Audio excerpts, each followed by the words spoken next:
السلام علیکم۔ ناروے کے شہر یس سائم سے تمام پاکستانیوں کو ڈاکٹر شہلا کی مبارکباد۔ آج 23 مارچ 2022 اور بدھ کا دن ہے۔ یس سائم کا درجہ حرارت آج تو 2 ڈگری سینٹی گریڈ ہے، لیکن پچھلے ہفتے کے دوران یہ 9 ڈگری سینٹی گریڈ تک بھی گیا ہے۔ برف تقریباً پگھل چکی ہے۔ برف کی سفید دبیز تہوں کے نیچے سے گھاس کی ہریالی دکھائی دینے لگی ہے۔ ہمارے گھر کے لان اور ٹیرس کی رونقیں بحال ہو رہی ہیں۔ محلے کے سارے بچوں نے اسکول کے بعد آؤٹ ڈور ایکٹیویٹیز کا آغاز کر دیا ہے۔ سائیکلوں کی اوورالنگ ہو رہی ہے۔ اسکیٹ بورڈز کے ویل سیدھے کیے جا رہے ہیں۔ جھولے اور ٹریمپلین میں سرگرمیاں شروع ہو گئی ہیں۔ درختوں پہ نئے شگوفے پھوٹنے کے لیے صرف ایک اشارے کے منتظر ہیں۔ الغرض بہار کی آمد ہے۔ بہادر شاہ ظفر نے کہا تھا، یکا یک آئے چمن کیسے اپنے جوبن پر، یکا یک آئے چمن کیسے اپنے جوبن پر، خزاں گئی ہے ابھی، آئی ہے بہار ابھی۔ جی ہاں، خزاں کے بعد بہار آتی ہے تو چمن کو اپنے جوبن پر آنے میں وقت تو لگتا ہے۔ ایسا ہی ایک بہار کا دن 23 مارچ 1940 تھا۔ متحدہ ہندوستان کے آخری مسلمان بادشاہ بہادر شاہ ظفر کے انتقال کے 78 سال بعد مسلمانان ہند نے اپنے لیے ایک منزل کا تعین کیا۔ لاہور کے منٹو پارک میں برصغیر کے مسلمانوں نے دنیا کے نقشے پر ایک علیحدہ اور اسلامی وجود کی حیثیت سے آگے بڑھنے اور زندہ رہنے کا فیصلہ کیا۔ برصغیر کے مسلمان اپنی آزادی اور خود مختاری کی تصویر دیکھنے اور اس کا اعلان کرنے کے قابل ہو چکے تھے۔ اس تصویر کا مصور کوئی اور نہیں بلکہ علامہ محمد اقبال تھے، جو 1930 میں اپنے خطبہ الہ آباد میں ایک خود مختار اور آزاد اسلامی ریاست کے قیام کا تصور پیش کر چکے تھے۔ ان کے مطابق ہندوستان کے شمال مغربی سرحدی علاقے میں ایک آزاد اسلامی ریاست کا قیام ناگزیر تھا۔ اس کے 10 سال بعد اور اقبال کی وفات کے 2 سال بعد قائد اعظم محمد علی جناح کی قیادت میں مسلمانوں نے اس تصور اور خواب کو حقیقت میں بدلنے کا فیصلہ کر لیا۔ انگریزوں کی چالاکی اور ہندوؤں کی ہٹ دھرمی اسلامی ریاست کے مطالبے کا باعث بنی۔ مسلمانوں کے اس مطالبے کا مذاق اڑاتے ہوئے ہندو اخباروں نے اسے چودھری رحمت علی کے تحریر کردہ نام پاکستان سے منسوب کیا اور یہی نام ان کے گلے پڑ گیا اور آج تک ایک پھانس کی طرح اٹکا ہوا ہے۔ یہ سچ ہے کہ برطانوی راج سے آزادی کے بعد پاکستان کا جغرافیائی وجود تو 14 اگست 1947 کو منظر عام پر آیا، لیکن نظریاتی طور پر پاکستان 23 مارچ 1940 کو ہی معرض وجود میں آ چکا تھا، جب مسلمانوں نے اپنے قائد محمد علی جناح کی قیادت میں اپنی ریاست کا مطالبہ کیا اور قرارداد پاکستان پیش کی گئی۔ مسلمانوں نے تو اس کا نام قرارداد لاہور رکھا تھا، لیکن خود ہندوؤں نے ہی تنزیہ طور پر اس کا نام قرارداد پاکستان رکھ دیا۔ اور اسی 23 مارچ کو 1956 میں پاکستان کا پہلا آئین رائج کیا گیا۔ یوں 23 مارچ نہ صرف نظریہ پاکستان کے تحت حصول مملکت کی عملی جدوجہد کا آغاز تھا، بلکہ 1956 کے بعد پاکستان کا یوم آئین بھی ہے۔ اور گزشتہ کل یعنی کہ 22 مارچ 2022 کو اسلام آباد میں OIC کے اجلاس کے بعد یوم عالم اسلام بھی ہے۔ آرگنائزیشن آف اسلامک کارپوریشن یا OIC کی بنیاد 1969 میں رکھی گئی تھی۔ اس کا پہلا اجلاس 22 سے 25 ستمبر 1969 کو موروکو کے شہر رباط میں ہوا تھا، جبکہ دوسرا اجلاس 22 سے 24 فروری 1974 کو پاکستان کے شہر لاہور میں ہوا تھا۔ OIC کی کونسل آف فارن منسٹرز کا 48واں اجلاس کل اسلام آباد پاکستان میں ہوا۔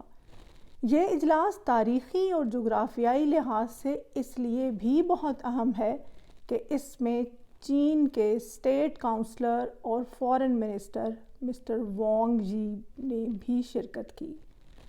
یوکرین روس جنگ اور عالمی سطح پر بدلتی ہوئی معاشی، جغرافیائی اور عسکری صورتحال کے تناظر میں اس اجلاس کی اہمیت دو چند ہو جاتی ہے۔ 57 اسلامی ممالک کے ساتھ چین کی شمولیت عالمی سطح کے بدلتے منظرنامے کی خبر دے رہی ہے، بالکل ویسے ہی جیسے 23 مارچ 1940 کو ہندوستان کے مسلمانوں کو ایک منزل اور نصب العین مل گیا تھا۔ اگر نصب العین مل جائے، منزل کا تعین ہو جائے، تو پھر جد و جہد بار آور بھی ہوتی ہے اور راستے کی دشواریاں آسانیوں میں بدل جاتی ہیں۔ 23 مارچ کا دن لمبی خزاں کے بعد بہار کی آمد کی خبر دے رہا ہے۔ باد صبا کی سرسراہٹ نئے شگوفوں کے پھوٹنے کی نوید ہے۔ آسمانی کونسل کے اشارے پاکستان کو ایک اہم ملک کی حیثیت سے پیش کر رہے ہیں۔ اسلام آباد کوئی عام شہر نہیں ہے۔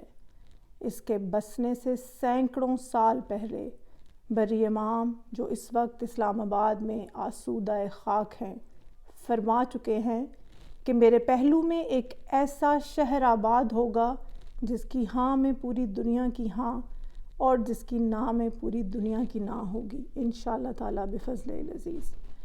یہ فیصلے لوح محفوظ کے ہیں جو ہو چکے ہیں، دیر سویر ہوتی رہتی ہے۔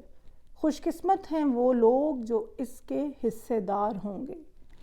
میرے والد صاحب نے بھی مجھے یہی سکھایا تھا اور اپنی سطح پر چیخ چیخ کر اپنی گاڑی پر لکھوا کر اعلان کیا تھا، ہم چاہتے ہیں کہ پاکستان اس کرۂ ارض پر اتنی بڑی طاقت بن کر سامنے آئے کہ تمام ممالک اپنے دکھ اور پریشانی کے دوران پاکستان سے مدد اور تعاون کے خواستگار ہوں۔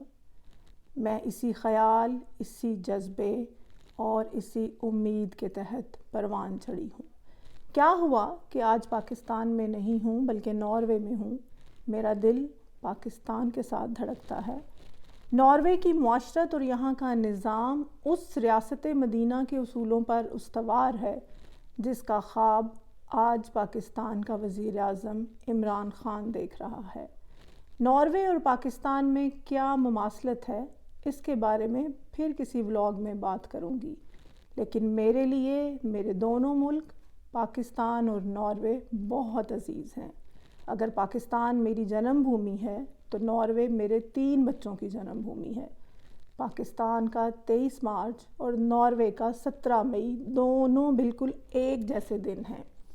اگر نارویجینز نے 17 مئی 1814 کو اپنا قانون وضع کیا تھا تو مسلمانان ہند نے 23 مارچ 1940 کو اپنی منزل کا تعین کیا تھا۔ قوموں کے نظریاتی اور قانونی دن ان کے معرض وجود میں آنے کے دنوں سے کہیں زیادہ اہم ہوتے ہیں۔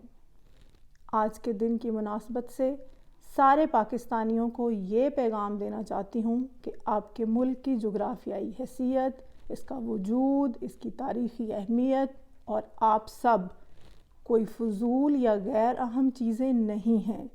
اس کے لیے آپ سب مبارکباد اور تحسین کے مستحق ہیں۔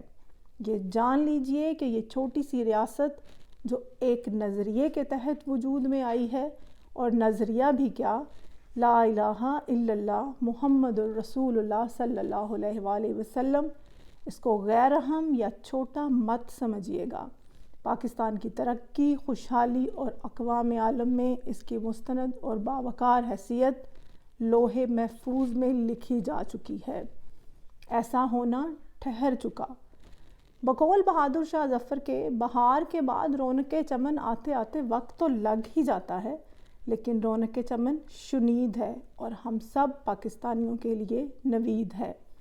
آج صبح 23 مارچ کی تقریبات افواج پاکستان کے زمینی اور فضائی مظاہرے، صدر اور وزیر اعظم کی موجودگی اور OIC کے شرکاء کی اس شاندار تقریب میں شرکت دیکھ کر میری آنکھیں اظہار تشکر میں نم اور ہاتھ دعا کے لیے اٹھے ہیں۔ بقول احمد ندیم قاسمی۔